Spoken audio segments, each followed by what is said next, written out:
मेरी नई नई शादी हुई थी। मेरे ससुराल में एक देवर और शौहर के अलावा कोई भी न था। मैं अकेली ही थी। अफराद ज्यादा न थे, इसलिए काम भी ज्यादा न था। थोड़ा सा खाना बनाना होता था और इसी हिसाब से घर की सफाई सुथराई भी करनी पड़ती थी, इसलिए मैं ज्यादा आराम ही करती थी। मेरा शौहर काम पर जाता तो शाम गए ही लौटता था। जब से मेरी शादी हुई थी तब से ही मेरे शौहर का रवैया मेरे साथ अजीब सा था। हमारी शादी जब से हुई थी मेरे शौहर ने मुझे हाथ तक न लगाया था। मैंने पूछा तो कहता, मुझे किसी पीर बाबा ने कहा है कि अगर तुम अपनी बीवी के पास जाओगे तो तुम दोनों की जिंदगी तबाह हो जाएगी। इसलिए मैं इनकी बात पर खामोश इख्तियार कर गई थी। मुझे अपने शौहर पर पूरा यकीन था। अगर वो बोल रहे थे कि ऐसा कुछ है तो मुझे इन पर एतबार करना ही था। मैंने इसके बाद इनसे कोई लफ्ज ना कहा था और ना कुछ पूछा था, मगर मुझे ये सब अजीब लगता था पर कहती न थी। लेकिन जब घर में अकेली होती तो सारा दिन यही सोचती रहती थी। जितना सोचती थी इतना ही उलझती जा रही थी। क्या मेरा शौहर जो कह रहा था वो वाकई सच था या बात कुछ और थी जो मुझसे छुपाने के लिए बहाने बना रहा था? क्या इसका किसी के साथ कोई चक्कर चल रहा था जो वो मुझसे दूर रहता और मुझे हाथ तक न लगाता था और पीर बाबा के नाम लेकर अपनी बात पर पर्दा डाल रहा था? मैं सच नहीं जानती थी और ना ही सच जानने की कोई कोशिश करनी चाहिए थी। मुझे इस बात पर हैरत तो होती थी, मगर मैं सब्र करने के अलावा कर भी क्या सकती थी, इसलिए चुप हो गई थी। मेरा एक देवर था, मैं जिसके बस नाम से ही वाकिफ थी। आज तक मैंने इसे देखा न था। मेरे शौहर का कहना था कि वो खेतियों में रहता है। वही यह कमरा था जिसमें वो रहता था। सारे लोग जिन्होंने खेतियों में फसल उगाई होती थी, इसकी देखभाल के लिए खेतियों में ही रहना पड़ता था कि कोई जानवर फसल खराब न कर दे। इसलिए मेरा देवर जब तक सीजन चलता था वही रहता था। मैंने भी कभी इनसे मिलने का ना कहा था। मुझे भी इससे मिलने का इतना इश्तिहाक नहीं था। मुझे तो बस अपने शौहर से ही लेना देना था। इसलिए मैंने बातों बातों में शौहर से इस अमल के खत्म होने के बारे में पूछना अपना फर्ज समझा था। लेकिन जब मेरे शौहर ने खुद ही मुझे कुछ बताने से इनकार किया और कहा कि ये सब पीर बाबा के अमल में है, मैं आज तक अपने देवर से अनजान थी। कुछ रोज पहले अचानक से एक अनजान शख्स हमारे घर चला आया। मैंने इस शख्स को इस घर पर पहली बार देखा था। भाभी कैसी हैं आप? इस अनजान शख्स ने घर में दाखिल होते ही मुझसे मेरा हाल पूछा था। मैं हॉल में बैठी अपने शौहर के रवैये के बारे में सोच रही थी। इसे देखकर जल्दी से उठ खड़ी हुई। वो आहिस्तगी से चलता हुआ मेरे करीब आ गया। इसके पास आने पर मैं डर के 2 कदम पीछे हुई थी। लगता है आपने मुझे पहचाना नहीं भाभी, मुझे डरते देखकर इसने मुस्कुरा कर कहा। तो मैंने जल्दी से नफी में सर हिला दिया, जिस पर वो शख्स एक बार फिर से हंस दिया। वो मेरे पास रुकी कुर्सी पर बैठ गया। लगता है आपके शौहर ने मेरा तारुफ नहीं करवाया। मैं आपका देवर हूँ, इसने मुझे अजीब सी नजरों से देखकर कहा था। इसके बिताने पर मेरा डर कुछ कम हुआ था। मैं जानती थी कि वाकई मेरा एक देवर है, इसीलिए अब मैं मुतमईन हो गई थी। अब वो रोज घर आने लगा था। मैंने अपने शौहर को बताया तो इसके चेहरे का रंग जर्द पड़ गया था। मुझे हैरत तो हुई थी कि मेरे शौहर के चेहरे का रंग क्यों बदला था। मैंने तो इसके भाई का ही बताया था। इसके खामोश होने पर मैंने भी इसके मुताल्लिक़ कोई बात न की थी। मुझे अपने शौहर की खामोशी खटक रही थी, मगर फिर मैं खुद भी चुप हो गई थी। जानती थी अगर पूछ भी लिया तो इसने कौन सा बता देना था। मेरा शौहर जब काम पर चला जाता तो देवर घर आ जाता। जब वो घर आता तो इसके हाथ में ढेर सारे गए होते। अब मेरा डर भी कम हो गया था। आहिस्ता आहिस्ता अब मेरी झिझक कम होती जा रही थी। ज्यादा फ्री तो नहीं होती थी, मगर अब पहले जैसे मैंने डरना छोड़ दिया था। कुछ ही दिनों में इसे घुल मिल गई थी। वो था ही बहुत अच्छा और इज्जत करने वाला। अब मेरा देवर जब भी घर आता तो इसके हाथ में गए होते थे। खासकर दोपहर होते ही देवर गन्ना लेकर घर आता और कहता, भाभी बहुत ही रस वाले हैं, चूस कर खाएं। मैंने भी कभी इतने शौक से पहले गन्ना ना खाए थे, मगर अब अपने देवर के कहने पर इनकार ना करती और फौरन ही इसके पास बैठकर गन्ना खाने लगती। वो खुद मुझे गन्ने छिलकर देता और मैं इसके सामने बैठकर चूसती। वो मुस्कुराकर मुझे देखता रहता, लेकिन खुद कभी ना खाता था। मैं इसे 1000 बार कहती थी कि देवर जी आप भी ले लो, अच्छा है और बहुत मीठा भी, मगर वो मेरे कहने पर भी कभी ना लेता और कहता, भाभी मैं अभी खेतियों में खा कर आया हूँ, ये सब आपके लिए लाया हूँ, बस आप ही खाएं। मैंने इसकी बात पर सर हिला दिया और गन्ना खाने लगी। मुझे यह बात अजीब तो लगती थी कि जब मेरा शौहर घर पर होता था तो मेरा देवर ना आता था, मगर जैसे ही मेरा शौहर काम पर चला जाता तो देवर घर चला आता। फिर सोचा शायद ये इत्तेफाक हो कि दोनों भाई अलग अलग वक्त में घर आते थे, या फिर ये भी हो सकता था कि दोनों की आपस में बनती ना थी, तभी अलग अलग वक्त पर आते जाते थे। मैंने एक बात और नोट की थी, जब कभी दोनों हादसाती तौर पर इकट्ठा हो जाते तो शौहर मेरे देवर की तरफ देखता तक न था, सर झुकाकर इसके पास से गुजर जाता था।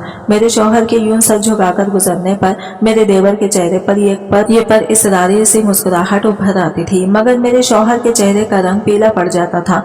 ना जाने इन दोनों के दरमियान कौन सी कचड़ी पक रही थी। ये एक और अजीब बात थी कि मैं गन्ना चूस कर थोड़ी देर सो जाती तो शाम को मेरा शौहर घर आकर जब गन्ने का कचरा देखता तो मेरे कदमों में बैठकर रोने लगता। मैं बहुत खुश थी, लेकिन वो मुझे अपने रोने की वजह न बताता। क्या हुआ, आप इस वक्त यहाँ बैठकर क्या कर रहे थे? रात के दूसरे पहर मेरी आंखें खुली तो मैंने देखा शौहर मेरे कदमों में बैठा रो रहा था। मेरी तो हैरत से आंखें फटने के करीब आ गई थी। मैं जानती थी कि शौहर का तनबिया क्या है, इसलिए इनका मेरे कदमों में बैठना मुझे दिलासा दे गया था।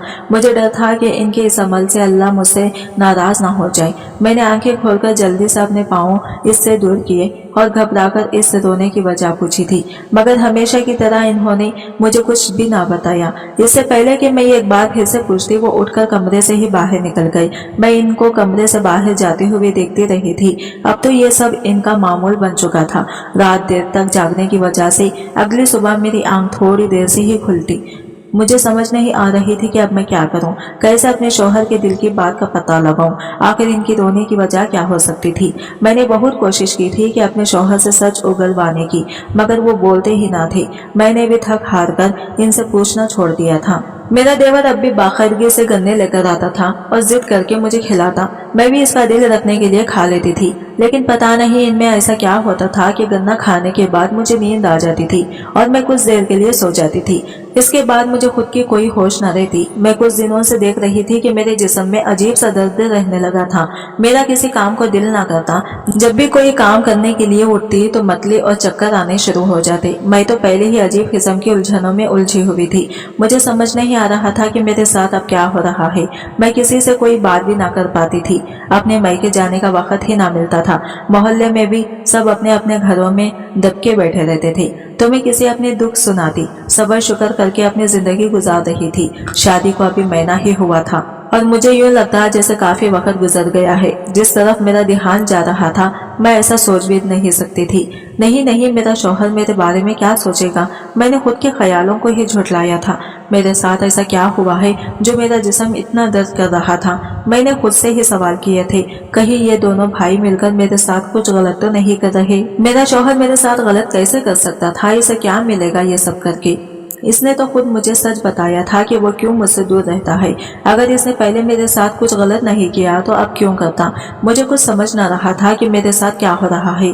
मुझे दूसरा शक देवर पर था। मेरे शौहर के बाद तो मेरा देवर ही घर आता था, मगर वो मेरे साथ कुछ गलत क्यों करेगा? इसकी मेरे साथ क्या दुश्मनी हो सकती थी? मैंने तो इसे देखा ही पहली बार था, फिर दुश्मनी का तो कोई वजह तक नहीं बनता था। मैंने सोचा क्यों ना डॉक्टर से चेकअप करवाऊं, क्योंकि अब तो तबीयत दिन ब दिन खराब रहने लगी थी। लेकिन मैं बाहर कैसे जाती? एक तो मुझे मोहल्ले का इतना आता पता नहीं था, दूसरा मैं बाहर जाती, ऊपर से मेरे शौहर घर आ जाते तो मैं इनको क्या जवाब देती? अब मैं इनको बताकर भी ना जा सकती थी, वरना वो साथ जाने की जिद करते, और अगर इनको इस बात की भनक भी पड़ जाती कि जो मैं सोच रही हूँ वो सच है तो मेरी तो जिंदगी ही तबाह हो जाती। ये डर भी मुझे बाहर जाने से रोक रहा था। भाभी, मैं देख रहा हूँ आप कुछ दिनों से बड़ी खामोश रहने लगी हैं।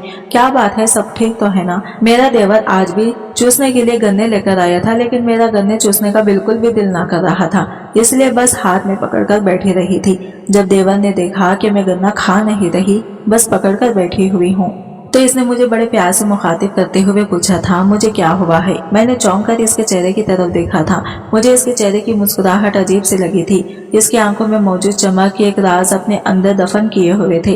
वो मुझे देखकर मुस्कुरा रहा था। इसकी नजरों से मुझे उलझन होने लगी थी। मैं बहाना बनाकर गन्ना वहीं रखकर उठना चाहा था, मगर मेरे देवर ने मुझे जल्दी से वापस बैठने पर मजबूर कर दिया था। अभी आप कहीं नहीं जाएंगे, पहले आप ये गन्ना खत्म करें, इसके बाद जो काम करना है वो कर लेना, मैं नहीं रोकूंगा। मेरा दुपट्टा पकड़कर इसने मुझे वापस बैठाते हुए कहा था।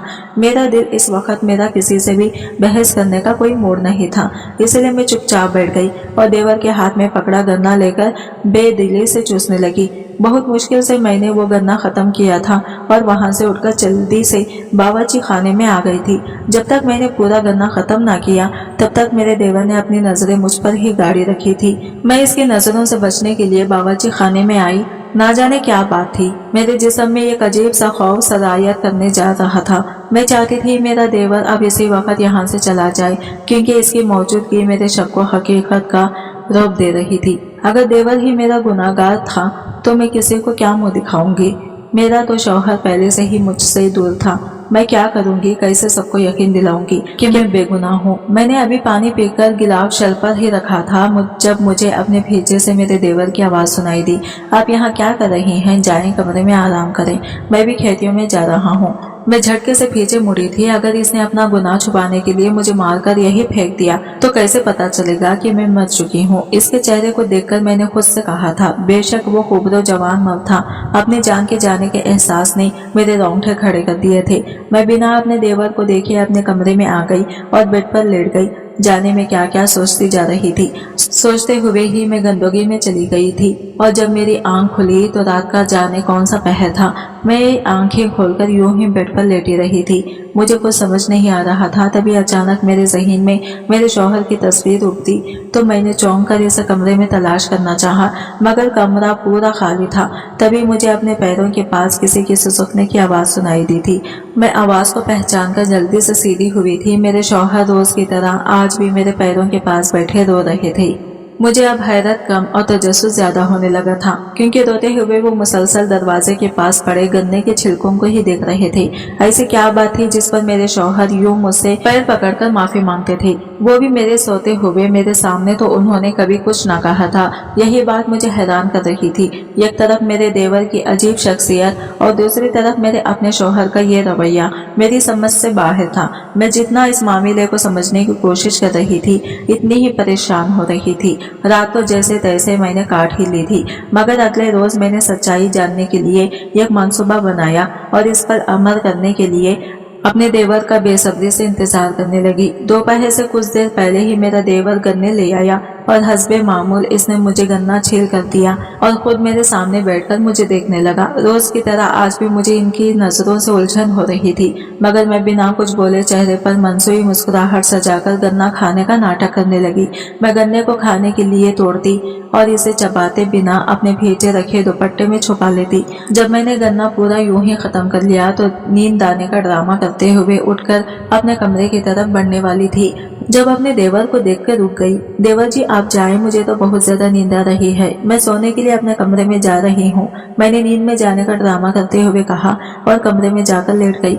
आंखों को बंद किए मैं छट लेती हुई थी। मेरा दिल बड़ी जोर जोर से धड़क रहा था।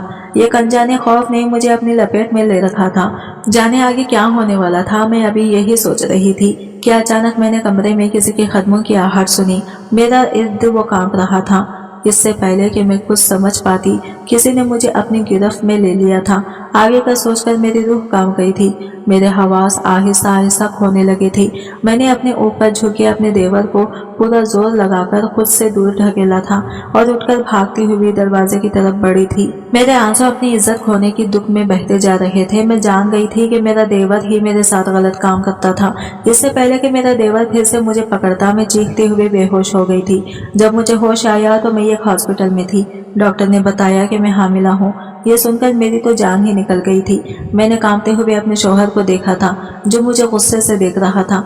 ये बच्चा मेरा नहीं, इसलिए मैं तुम्हें तलाक देता हूँ। मेरा शौहर अचानक ही गुस्से में मुझे तलाक देकर बाहर चला गया था। मैं वहीं बैठी रोती जा रही थी।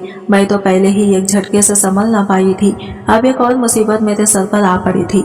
कुछ ही देर बाद मेरा शौहर फिर से मेरे पास आया और मेरे कदमों में बैठकर बोला, देखो गुस्से में मुझसे गलती हो गई है, मैंने तुम्हें तलाक दे दी है, अब तुम मेरे भाई से हलाला कर लो, मैं तुम्हें दोबारा अपने निकाह में ले लूंगा, फिर हम यहाँ से कहीं दूर चले जाएंगे। मैंने रोते हुए अपने शौहर को देखा था। मेरी आंखों में हैरत के साथ एक दुख था। पहले मुझे तलाक दे दी और अब मुझे हलाला का कह रहा था। ये निकाह बस वक्ती निकाह ही होगा, वो तुमसे कोई रिश्ता नहीं बनाएगा, बस तुम इससे निकाह कर लो। मेरी आंखों में लिखे सवाल पढ़कर मेरे शौहर ने मेरा हाथ पकड़कर मुझे तसल्ली देते हुए कहा था, मैं भी जानती थी उन्होंने गुस्से में मुझे तलाक दी थी, इसलिए मैं खामोशी से हलाला के लिए मान गई। फिर शोहर ने मेरा निकाह मेरे देवर से कर दिया और खुद घर छोड़कर चला गया। मेरे देवर ने जब मुझे निकाह में लिया तो इसने मुझे बताया कि वो मेरे शोहर का भाई नहीं है। ये सुनते ही मेरे तो कदमों के नीचे से जमीन निकल गई थी। मैं हैरत से साकित खड़ी से देखती जा रही थी। मैंने अपने पहले शोहर का बहुत इंतजार किया, मगर वो मेरा निकाह मेरे देवर से करवाकर जाने कहाँ चला गया था। अगर तुम मेरे शोहर के भाई नहीं थे तो फिर तुमने मेरे साथ वो सब क्यों किया? मैंने रोते हुए इसे पूछा था। सब बताऊंगा, मगर अभी इन्हें वक्त आने पर मेरे पूछने पर इसने जवाब दिया और कमरे से निकल गया। जाने क्या वजह थी जो मेरा शोहर मुझे छोड़कर चला गया। इसने तो वादा किया था कि हलाला के बाद वो मुझसे दोबारा निकाह कर लेगा, मगर वो अभी तक न आया था। शोहर का धोखा याद करते हुए मुझे इससे नफरत से महसूस हुई थी। जरूर ये इन दोनों की मिली भगत का नतीजा था। एक ने मेरे साथ जबरदस्ती की और मैं इसके बच्चे की मां बन गई, और दूसरा मुझे तलाक देकर वहां से चला गया था। मैंने नफरत से अपने शोहर के बारे में सोचा था। मैं अब वो घर छोड़कर भी नहीं जा सकती थी। इस बच्चे की वजह से मैं फंस गई थी। अगर बेटी हुई तो इसके नसीब भी मेरे जैसे ना हो, मैंने दहल कर सोचा था। अपने आने वाले बच्चे का सोचकर मैंने मौजूद जिंदगी को कबूल कर लिया था। ये कड़वा घूंट मैंने पीने का सोचा और खामोशी इख्तियार कर ली थी। कुछ ही महीनों बाद मेरे यहाँ एक बेटी हुई थी। जब मेरे शौहर को पता चला कि मेरे यहाँ बेटी हुई है तो वो मेरे पास चला आया और हाथ जोड़कर मुझसे माफी मांगने लगा। इसका कहना था कि तुम्हारे शौहर ने एक लड़की के साथ ज्यादती की थी। वो लड़की मेरी बहन थी जो कि बहुत शरीफ और नेक थी।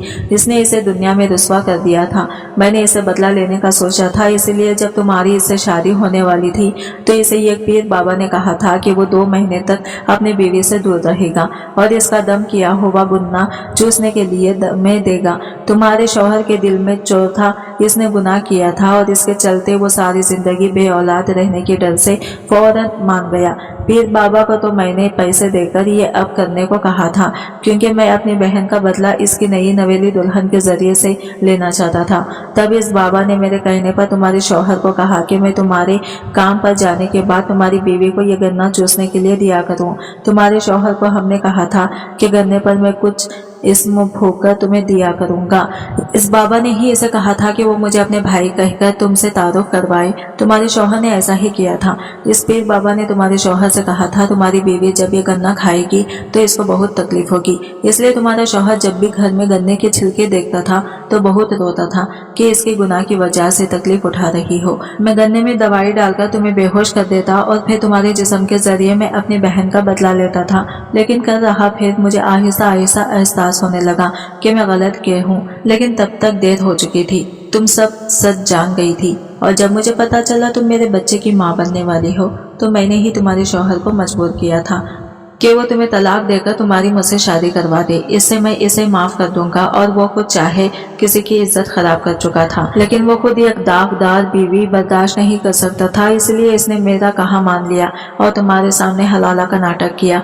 हकीकत बहुत भयानक थी जिसे जानने के बाद मेरा वजूद सुन्न होता जा रहा था। इन दोनों के बदले के चक्कर में मेरी जिंदगी बर्बाद हो गई थी। एक ने इज्जत के साथ खेला और दूसरा हलाला के चक्कर में धोखा देकर चला गया था। मैं इसकी बातें सुनकर खामोश ही रही थी, क्योंकि अब मेरी एक बेटी थी। मैं इसे लेकर कहाँ जाती, इसलिए अपने साथ होने वाले इस हादसे को कबूल करते हुए चुपचाप इसी शख्स के साथ जिंदगी गुजारने का फैसला कर लेगी। शौहर मुझे लेकर दूसरे शहर चला गया था। इसके बाद आहिस्ता आहिस्ता हमारी जिंदगी नॉर्मल हो गई थी। मैंने हालात से समझौता कर लिया था। मेरा शौहर मुझसे बहुत मोहब्बत करता था, नमाजों में होने रब से और मुझसे भी रोज अपने किए की माफी मांगता है। हम अपनी जिंदगी में बहुत खुश हैं। बाद में पता चला था कि मेरे साबिका शौहर का एक्सीडेंट में बहुत दर्दनाक मौत हो गई थी। इसने जो किया था शायद ये इसकी सजा थी जो इसे इस जिंदगी में मिल चुकी थी। अब आगे का अल्लाह ही मालिक था। मेरे शौहर ने हलाले के लिए मेरा निकाह होने भाई से करवाकर सही किया था। आज की वीडियो कहानी आपको कैसी लगी कमेंट करके जरूर बताइएगा, और वीडियो अच्छी लगी है तो लाइक शेयर जरूर कीजिएगा। हमारे चैनल को सब्सक्राइब करें फ्रेंड्स। मिलते हैं अगली वीडियो के साथ, तब तक के लिए बाय बाय, टेक केयर, अल्लाह हाफिज।